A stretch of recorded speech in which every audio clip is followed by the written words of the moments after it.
The organization dismissed the claims of harassment as completely unfounded and inconsistent with the actual situation. అక్కడ రియల్గా జరుగుతున్న దానికి ఈ harassment ఇదంతా చెత్త అని చెప్తుంది. Okay, organisation, Miss World organisation. Okay, they emphasized that Maggie's decision was made in response to personal issues and highlighted her appreciation for the organization's support. So ఏమంటున్నాడు, ఆ మ్యాగీ ఇందులో పార్టిసిపేట్ చేసినందుకు ఆమె సంతోషపడ్డది and highlighted appreciation. Okay, organisation మెచ్చుకున్నది ఆమె. The organisation also confirm that Charlotte Grant, the runner up would take Maggie's place in the final. అర్థమైందా? ఈ మ్యాగీ వెళ్ళిపోయిన తర్వాత ఆమె స్థానంలో ఇంకో ఆమెను తీసుకుంటున్నారు. ఎవరు? Charlotte grant. ఆమె కూడా యూకే ఆమె ఈమె స్థానంలో ఆమె వస్తుంది. ఎందుకు వస్తుంది?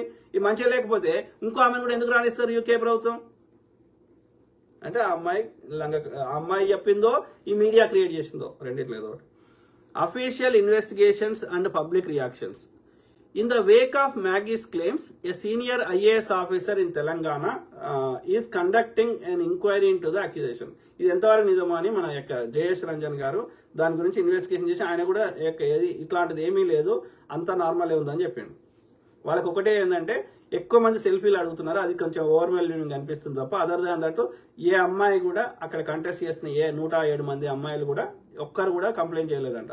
కాకపోతే అందరూ సెల్ఫీ అని అడుగుతున్నారట. Okay, including Minister K.T. Ramarao publicly condemned the alleged behavior and expressed regret that Maggie experienced such treatment. ఈడు కేటీఆర్ అనే లుచ్చనా కొడుకు అన్ని ఫేకే, ఒక్క దాని మీద ప్రాపర్ రీసెర్చ్ చేయడు, ఇన్వెస్టిగేషన్ చేయడు, వాస్తవాలు తెలుసుకోడు, కేవలం బురద అల్లాలి, మూర్ఖుడు. సో అందుకే వాడు చదువుకున్న మూర్ఖుడు అన్నట్టు కేటీఆర్ లుచ్చనా కొడుకు. ఏ విషయం మీద పరిజ్ఞానం లేదు వేసిన కొడుకు. ఇక వీడియో ఎట్లున్నాడంటే ఇక వినయ్య అయితే తాగి వండుకుంటుండు. ఓకే, ఇక మరి చెల్లె అందరు దొంగలే వాళ్ళ ఇంట్లో. Rao, a prominent figure in Telangana politics, called her a very strong woman and condemned any form of victim blaming or victimisation. Video waste గాడు కేటీఆర్ గాడు. So what is next for Maggie? తర్వాత నెక్స్ట్ ఏంది మ్యాగీకి? Okay, as Maggie returns to the UK, her focus remains on her advocacy work. Okay, ఇంతకుముందు CPR ఎట్లా అవుతుందో అట్లా ఏదైనా ఇట్లా ప్రజలకు మంచి చేయడానికి ప్రయత్నం చేస్తుంది అని చెప్తారు. She has expressed hope that her experience will inspire others to challenge outdated practices and push for a more respectful environment for women in pageantry. Okay, ఒకవేళ ఆ ఇండస్ట్రీలో ఈ కాంపిటీషన్ పోటీలనే అట్లాంటి విధానాలు ఎక్కువ మంది చేస్తే ఎస్ వాళ్ళ యొక్క organisation they will reform things and they will make changes. అంటే వచ్చే సంవత్సరం ఇంకా మంచిగా నిర్వహిస్తారు కావచ్చు వేరే దేశంలో. కానీ that has nothing to do with Telangana government.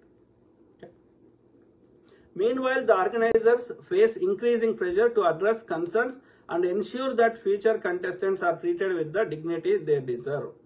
ఒకవేళ అది నిజంగా జెన్యూన్ అయితే వాళ్ళ organisers will take care of those issues. అది పెద్ద సమస్య కాదు. But that has nothing to do with Telangana government. దానికి తెలంగాణ గవర్నమెంట్కి ఎలాంటి సంబంధం లేదు. ఓకే, నిజంగా బతికే ప్రయత్నం చేద్దాం. బురదలతో తుడుచుకో ఎన్ని రోజులా? రాజేష్ మామిడి పెళ్లి ఏమంటున్నారు? ఆ అమ్మాయికి ఏవో విలువలు ఉన్నట్టున్నాయి. రెండు రకాలు ఉంది కదా, విలువలు ఉన్నాయా లేకపోతే భారతదేశాన్ని చిన్నగా చేయాలని ప్రయత్నం చేయడమా, రెండిట్లేదు ఒకటి. ఎందుకంటే మనల్ని బానిస లెక్క చూసారు కదా వందల సంవత్సరాలు. సో మనం హోస్ట్ చేస్తే వాళ్ళకి నచ్చుతుందా? స్లమ్ డాగ్ మిలియనీర్ సినిమా చూసినావా? ఏముందల్లా? అది అంత పెద్ద హిట్ చేసిరు, ఏముందల్లా? ఏం లేదు, ఒక్క విషయం లేదు అలా. ఆ అమ్మాయికి ఏవో విలువలు ఉన్నట్టున్నాయి. ఈ కాంపిటీషన్ జరిగే పద్ధతి ఆమె విలువలకు సెట్ కాలేదు, వెళ్ళిపోయింది. పర్సనల్ రీజన్స్, వాళ్ళ అమ్మకి ఆరోగ్యం బాగాలేదంట, అందుకని వెళ్ళిపోయిందంట. పోయి ఆడిపోయినాక ఏం చెప్తుందో కానీ. సో పర్సనల్ రీజన్స్ అని చెప్పుకోవాలి, లేకపోతే ఆ కాంపిటీషన్కి నాకు నా మనస్తత్వానికి సెట్ కాలేదని చెప్పుకోవాలి. అలా ఎంతమంది సినిమాలు సైన్ చేసి మధ్యలో డ్రాప్ అవుతారు కదా, దానికి పెద్ద తప్పు పట్టాల్సిన అవసరం లేదు. పెళ్ళామొగుడు విడిపోతారు, సెట్ కాదు. ఇది కూడా అంతే, ఎవరు తప్పు పట్టాల్సిన అవసరం లేదు. కానీ కేవలం ఆర్గనైజర్స్ మీద కాకుండా తెలంగాణ ప్రభుత్వం మీద ఎందుకు పడుతున్నారు? అన్ని అబద్ధాలే, అన్ని పచ్చి అబద్ధాలే. మిగతా అమ్మాయిలు కూడా అంటారు కదా నచ్చకపోతే. ఆ అమ్మాయి ఒక్కది ఆమె ఎందుకు అంటది? వాళ్ళకి అన్ని ఫ్రీగా ఇచ్చి అన్ని ఇచ్చి ఎందుకు చేస్తారు? నీలా హరీష్ ఆవిడ ప్రాబ్లం ఏంటంటే ఈ మోడల్స్ అందరూ గోల్కొండ కోట, చార్మినార్ చాలా చోట్లకి విజిట్ చేయించడానికి తీసుకుపోయారు. అక్కడ ఆర్గనైజర్లు రోడ్ల మీద తిరగడం, ఎండ కొట్టడం ఆవిడకు నచ్చలేదు. అది ఆవిడ ప్రాబ్లం. అది ఒకవేళ ప్రభుత్వం తప్పైతే 2014లో కేసీఆర్ గెలిచాక మొదటి సంవత్సరం 26 జనవరికి 500 రకాల మందు కళాకారులను, దేశంలో వివిధ కళాకారులను రోడ్ల మీద బిచ్చగాడులాగా నడిపించాడు. మరి వాళ్ళు కూడా ఇలాంటిది అవ్వాలి. వాళ్ళ ఆర్గనైజర్స్ లో ఎక్కడన్నా వాళ్ళకి ప్రాబ్లం ఉంటే వాళ్ళు ఆర్గనైజేషన్ చెప్తే, ఆర్గనైజేషన్ గవర్నమెంట్ చెప్తే ఇంక దాంట్లో ఏమైనా మార్పులు చేర్పులు చేస్తారు. కావాలని అయితే ఎవరు ఇబ్బంది పెట్టరు కదా. వాళ్ళ ఒక్కొక్క వాటర్ బాటిలే ఎన్ని వేల ఉంది, అట్లా ఖర్చు పెడుతున్నారు. ఒక్క ప్లేటు ₹1,00,000 అని చెప్తున్నారు. అంత మనం రెగ్యులర్గా అంత ఖర్చు పెట్టాం కదా. సో అన్ని పెట్టి మళ్ళీ మనం తిట్లు పడాల్సిన అవసరం ఏమొచ్చింది. నీల హరీష్, బీజేపీ బీఆర్ఎస్ బత్తాయిలు మాట్లాడితే ఉచితాలు అంటారు.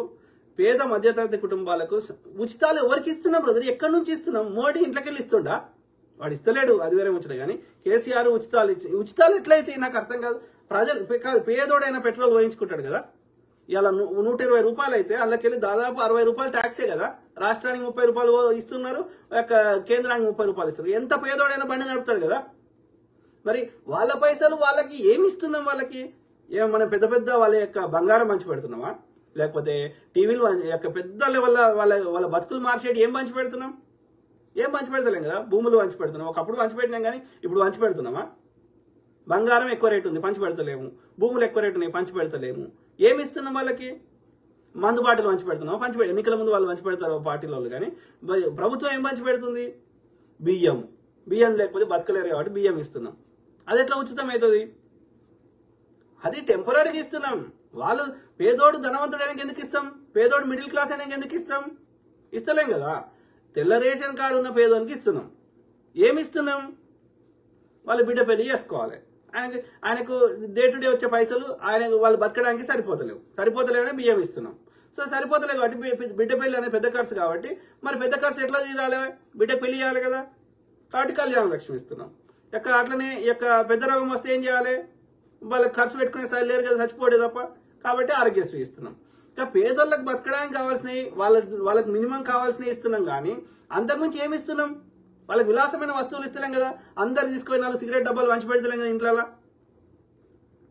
అది కూడా ఎన్ని రోజులు ఇస్తాం?